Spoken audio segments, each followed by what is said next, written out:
Dale un fuerte aplauso a Jesús, porque solo Él es digno, solo Él merece nuestra adoración y nuestra alabanza. Él es suficiente.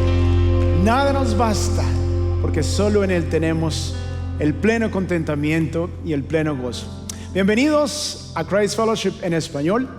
Mi nombre es José Alonso y tengo el privilegio de ser parte del equipo de enseñanza y predicación aquí en Christ Fellowship. Y antes de iniciar, quiero darles la bienvenida a todos los que nos acompañan en nuestras sedes locales aquí en Miami, a todos los que nos acompañan en la sede de Redland, de Homestead, también a los que nos acompañan en West Kendall y Palmetto Bay. Damos un fuerte aplauso, y a toda nuestra audiencia por internet. Qué bendición poder estar de nuevo. También quiero agradecerles a todos los que estuvieron orando por mí y por mi familia. Tuvimos una etapa de COVID un poco complicada, pero gracias a Dios, después de un par de meses ausente del púlpito, hoy Dios me da esta oportunidad de estar con ustedes para continuar con la semana número 5, la sesión 5 de historias antiguas. Y hoy he titulado el mensaje Navegando los conflictos familiares. Navegando los conflictos familiares. Y quiero invitarlos a que abran sus Biblias en Génesis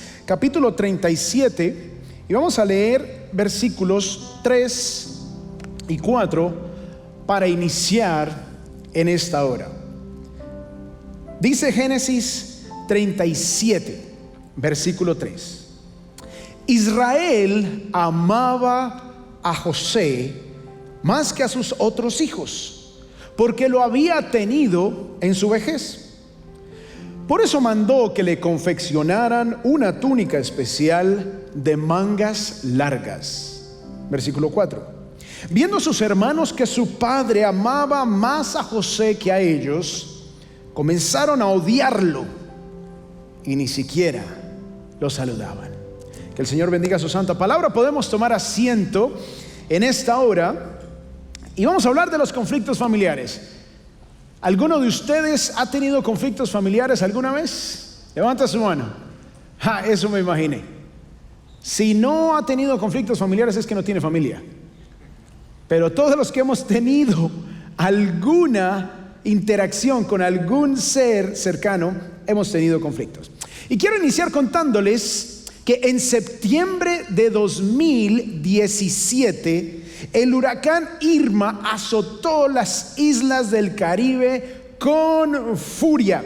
Fue tan fuerte que ha sido considerado el tercer huracán más poderoso que ha tocado tierra en la historia. Este huracán de categoría 5 dejó destrucción terrible a su paso, destruyendo viviendas, afectando familias, dejando a muchas personas damnificadas y aún algunos muertos. Resulta que antes que llegara el huracán Irma a la isla de Puerto Rico, el vuelo 431 de la aerolínea Delta se disponía a salir del aeropuerto de San Juan de Puerto Rico camino a Nueva York. Este sería el último vuelo antes de que se cerrara el aeropuerto.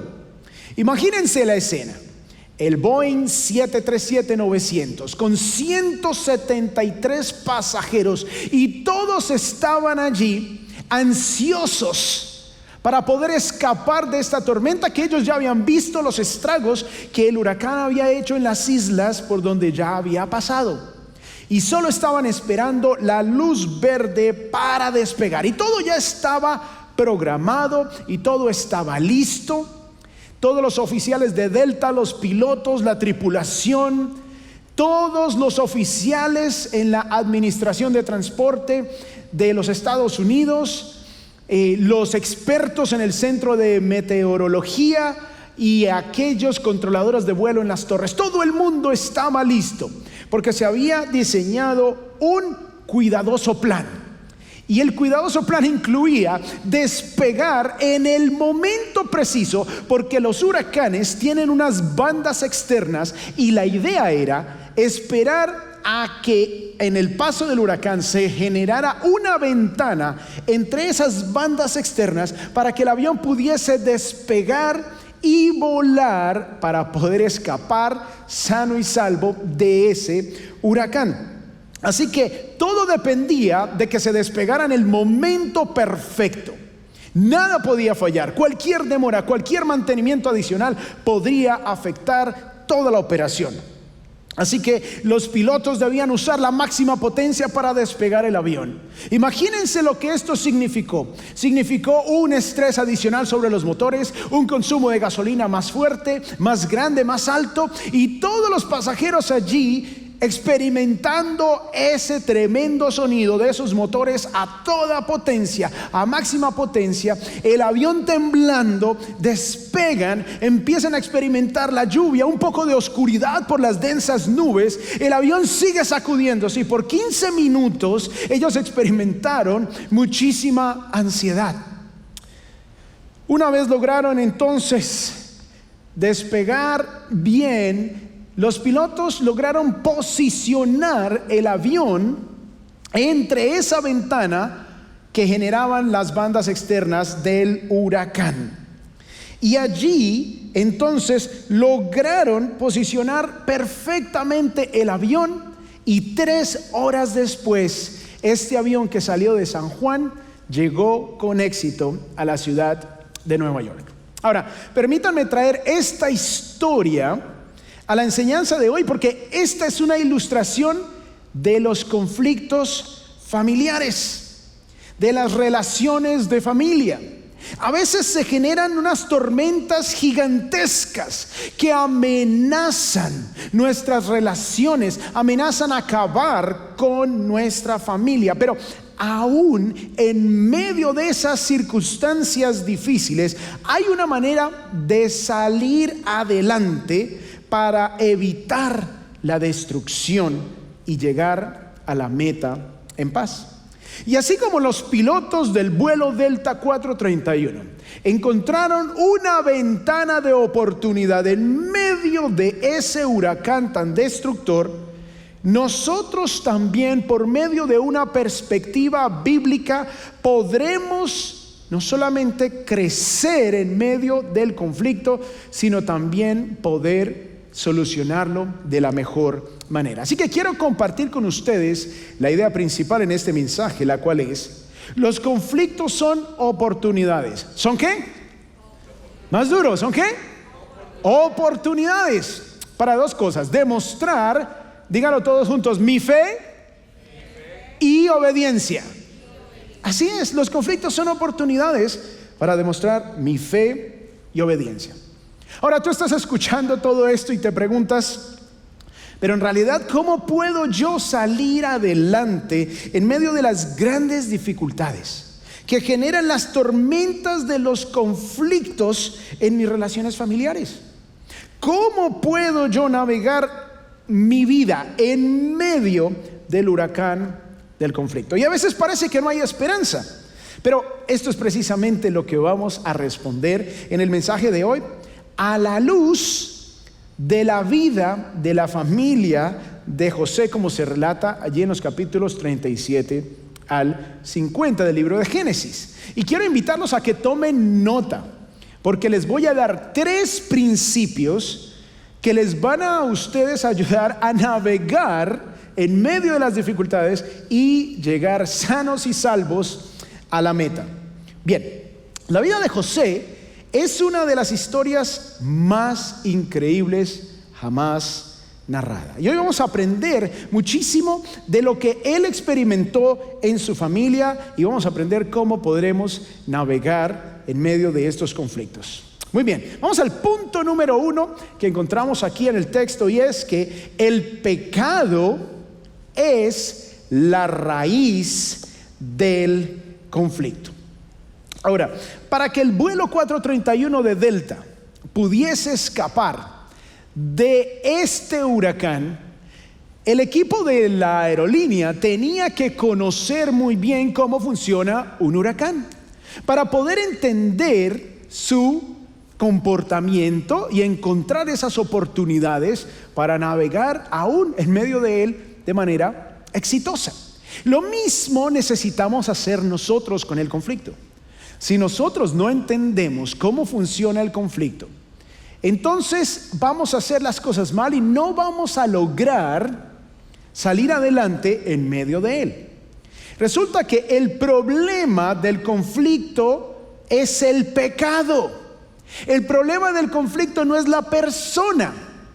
Obviamente el pecado se manifiesta a través de la persona, pero a lo que me refiero es que si en lugar de deshacernos de la persona nos deshacemos del pecado, las relaciones se pueden mantener, la familia se puede preservar, los matrimonios pueden mantenerse unidos. Si en realidad entendemos cómo funciona el conflicto y ahora entendemos que la raíz del conflicto es el pecado, y si en lugar de atacar la persona atacamos el pecado, y si en lugar de afectar a la persona debilitamos el pecado, entonces vamos a poder lograr salir adelante. Muchas personas dicen: pero es que tú eres mi problema y yo soy tu problema, entonces divorciémonos.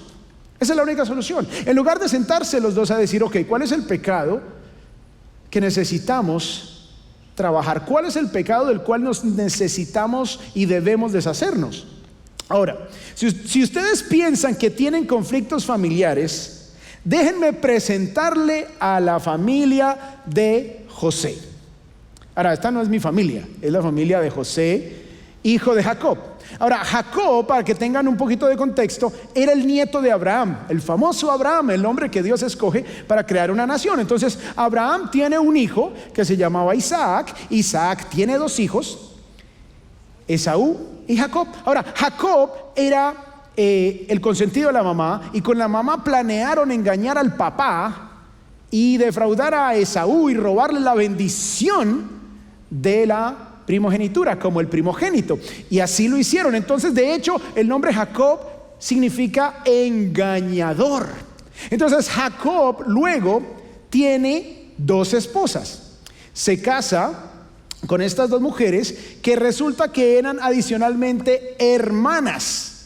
Como si eso fuera poco de tener dos esposas hermanas, sus amantes eran las siervas de ellas. Entonces tiene 4 mujeres viviendo juntas, 2 esposas y 2 amantes. Y con estas mujeres entonces Jacob tiene 12 hijos varones y una mujer. Como si esto fuera poco, resulta que el hijo mayor, que es Rubén, ahí están casi en orden de nacimiento, el hijo mayor, Rubén, tiene relaciones sexuales con Bila, una de sus amantes. O sea que ahí hay como un medio incesto. Este hombre, joven, tiene relaciones sexuales con una de las mujeres de su padre. Entonces imagínense el caos que toda esta familia experimentó. En un momento José era jovencito, y su tío Esaú, a quien Jacob engañó con su mamá para robarle la bendición de su padre, resulta que venía contra ellos con 400 hombres. Imagínense la angustia que experimentó José al tener que enfrentar una situación en la cual potencialmente el tío los iba a matar absolutamente a todos. Miremos lo que nos dice el versículo 3 de Génesis 37, con el que iniciamos este mensaje. Israel amaba a José más que a sus otros hijos. O sea, más encima de ser un hombre polígamo, de haber engañado y traicionado a su hermano, de tener todos estos conflictos y estos caos, también tenía preferencias por José, porque lo había tenido en su vejez. Por eso mandó que le confeccionaran una túnica especial de mangas largas. Jacob no tuvo sabiduría al manejar la situación con José. Aquí dice, en este texto de la Nueva Versión Internacional que estoy usando hoy, dice que la túnica que le dio Jacob a José era una túnica de mangas largas. Resulta que otras versiones dicen que era una túnica de muchos colores.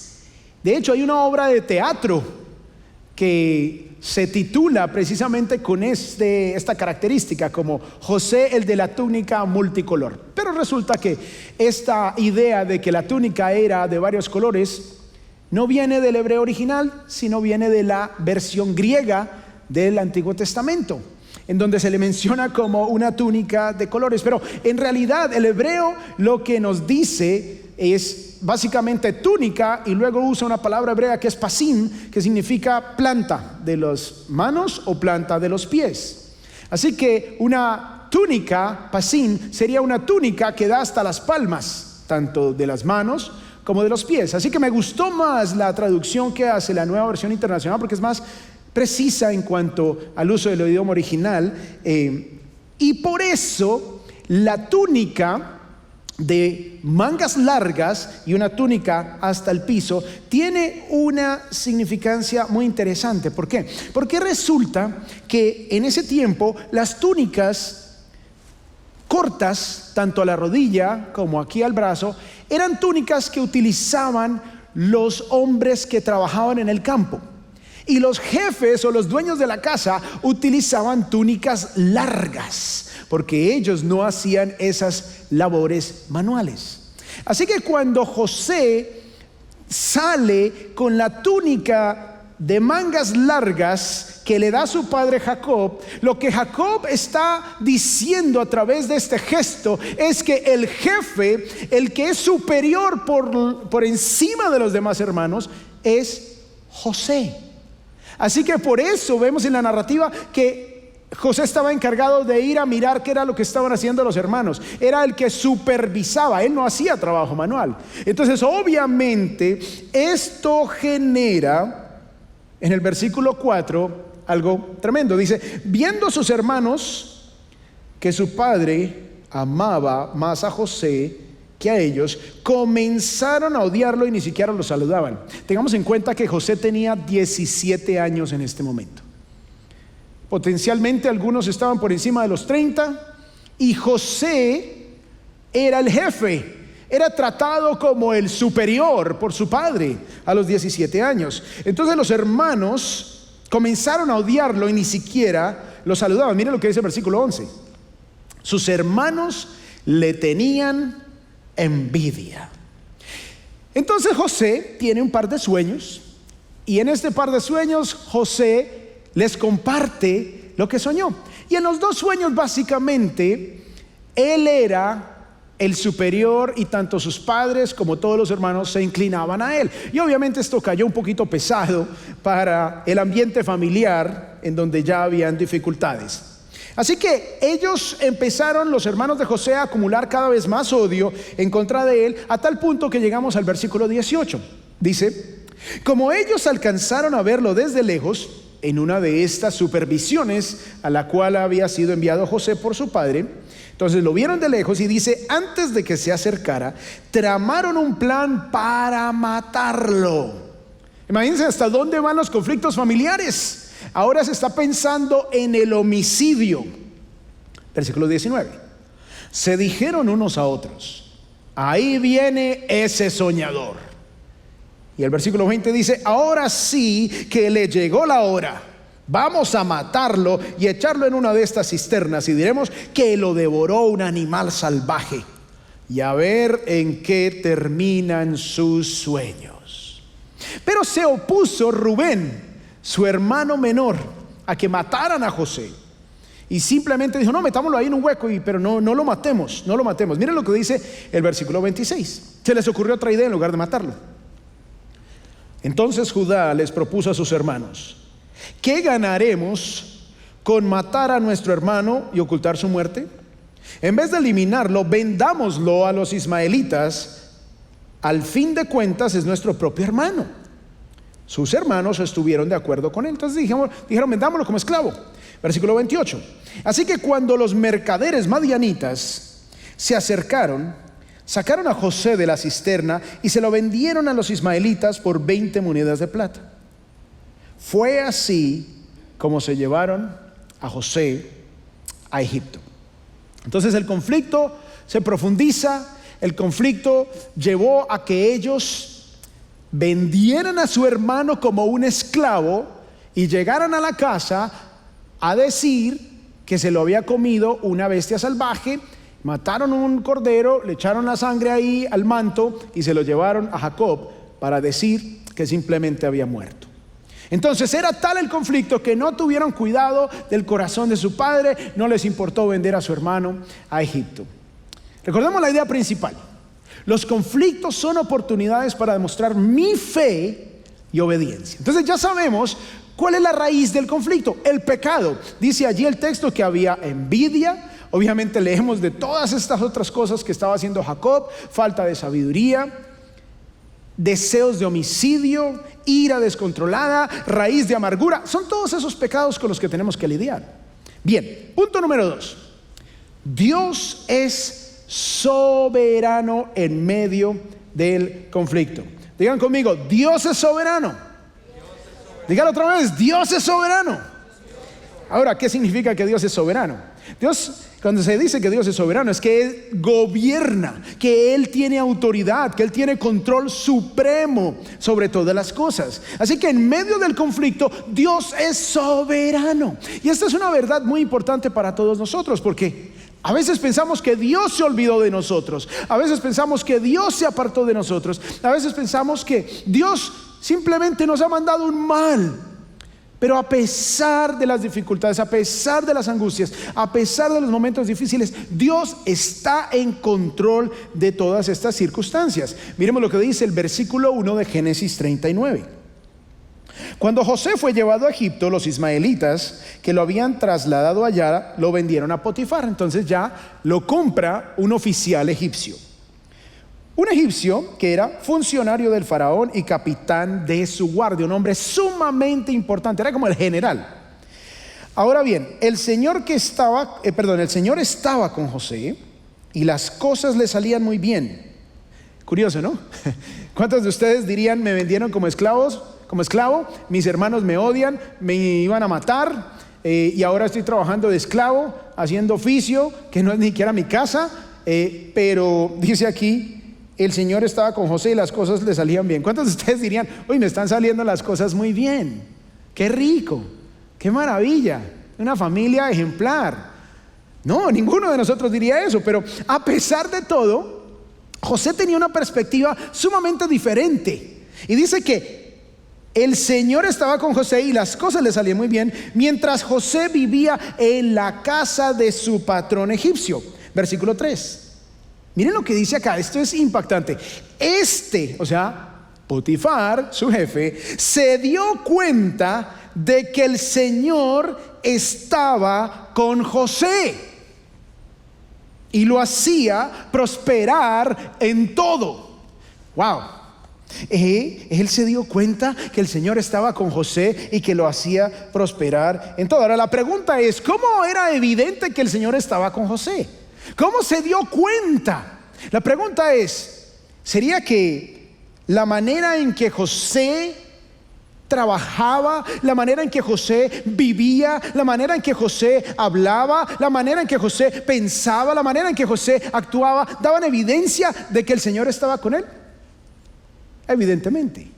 Ahora, después de todas esas situaciones, cualquiera de nosotros naturalmente estaría renegando todo el tiempo, maldiciendo a Dios, hablando mal de sus hermanos, contándole a todo el mundo de la familia tan patética que se tiene, y teniendo mala actitud con el trabajo, sin ganas de hacer nada. Pero esa no era la actitud de José. Seguramente él trabajó con excelencia,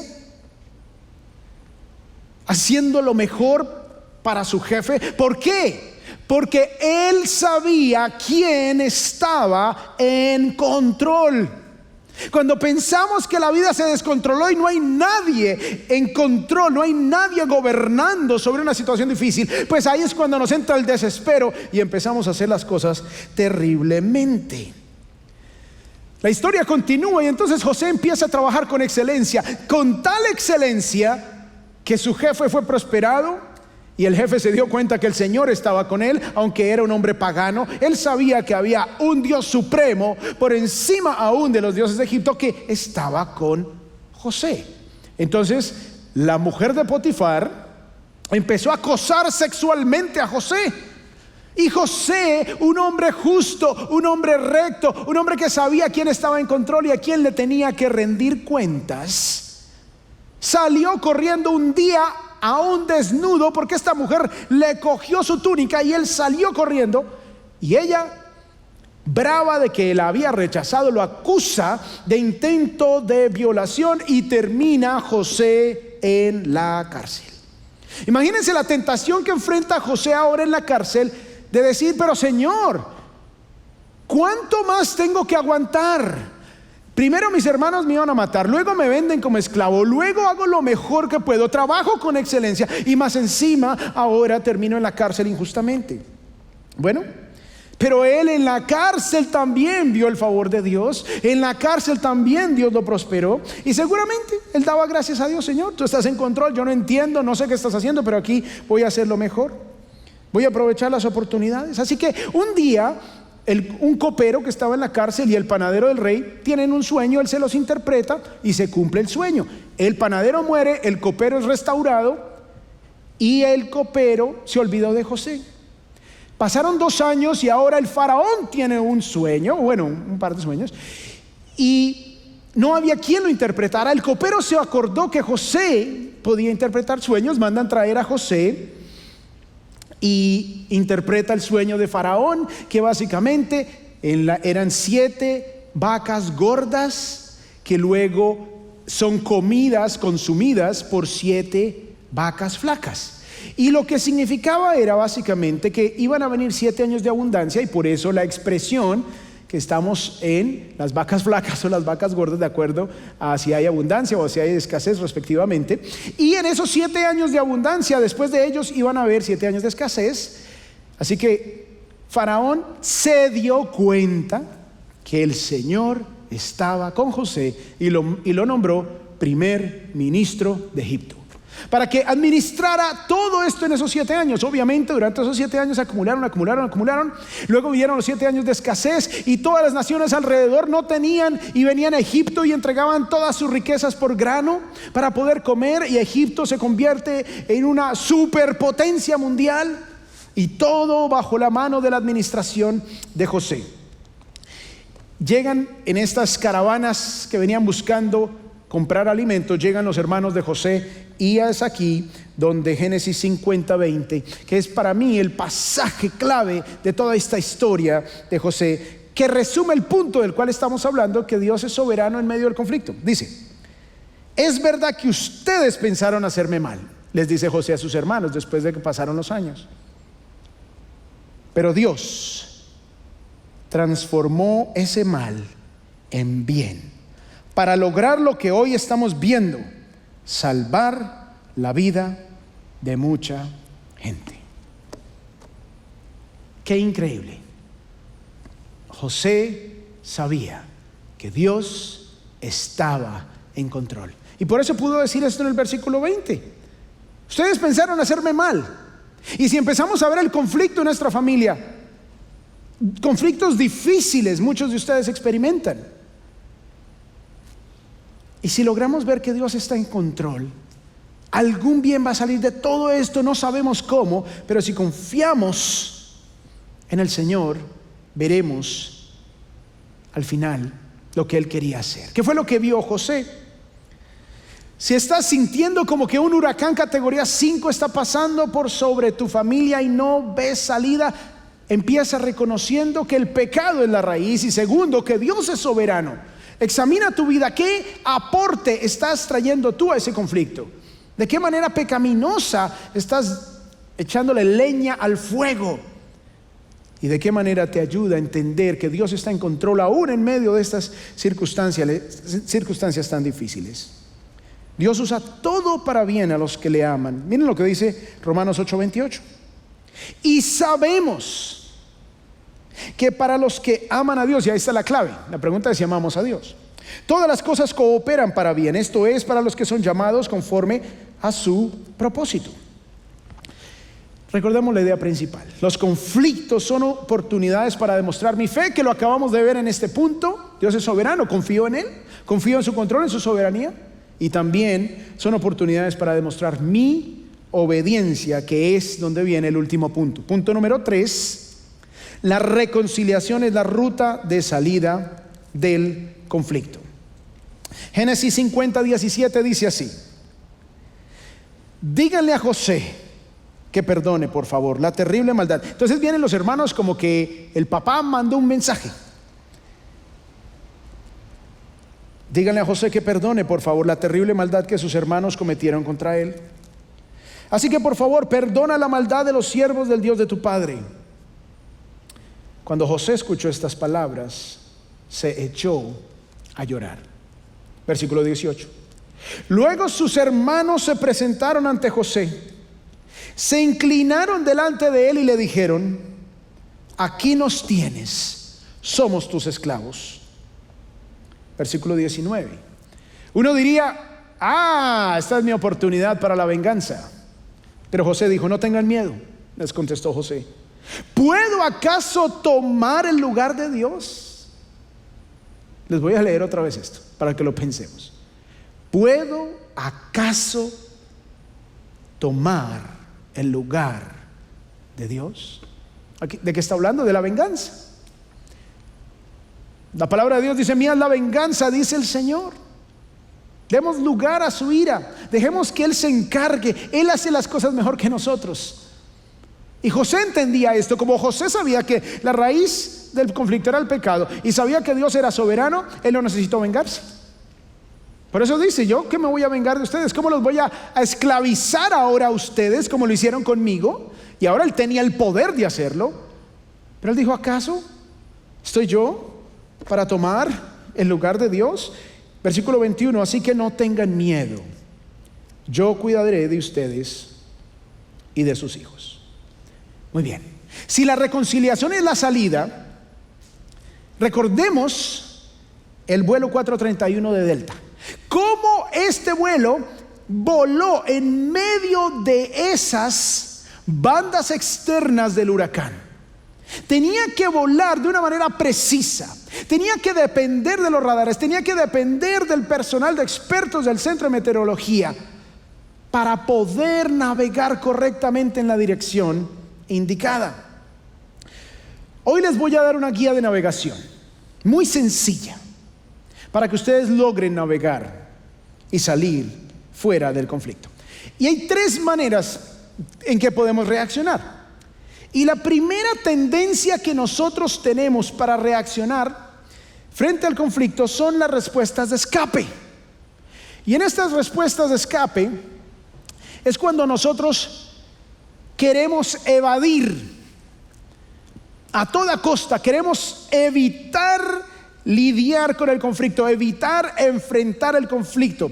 Ahora, esto tiene muchísimas maneras, tiene muchísimas manifestaciones. Por ejemplo, evitando hablar con un miembro de la familia, evitando hablar con la pareja, llegando tarde a casa a propósito para no lidiar con los conflictos, evitando ir a reuniones familiares para no tener que encontrarme con la persona de mi familia con la que tengo alguna diferencia.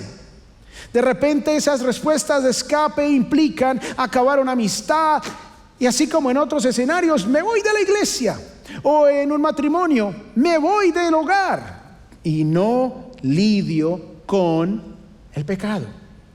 Respuestas de escape, obviamente la más extrema es el suicidio. Bien, algunas personas tienen esa tendencia. Otras personas tienen la tendencia a tener respuestas de ataque. Y en estas respuestas de ataque se incluye la agresión en cualquiera de sus manifestaciones. Puede ser agresión verbal, puede ser agresión psicológica, agresión emocional, agresión física, cualquier tipo de agresión. Obviamente lo más extremo en estas respuestas de ataque es el homicidio. Entonces tenemos dos extremos: o el escape o el ataque, ¿cierto? Entonces en ese rango es donde tenemos que ver el daño que se hace. Entonces, si empezamos a navegar hacia un lado o hacia el otro, nos vamos a ir hacia la tormenta. El avión debía evitar todas aquellas zonas de lluvia y aquellas zonas de fuertes vientos que generarían un potencial peligro que podría derribar el avión. Lo mismo nos sucede con la familia. Si nos vamos muy hacia un lado o muy hacia el otro, entonces vamos a afectar nuestra familia y la podemos llevar al desastre. Pero en medio de esto, en medio de esas respuestas de ataque, en medio de esas respuestas de escape, tenemos las respuestas de paz. Y las respuestas de paz son hacia donde debemos dirigirnos. En lugar de intentar escapar y evitar, que nunca se evita, si no se lidia con eso no se evita, y en lugar de atacar, resulta que hay dos respuestas de paz muy sencillas. Una es pasar por alto la ofensa. ¿Será que esto vale la pena?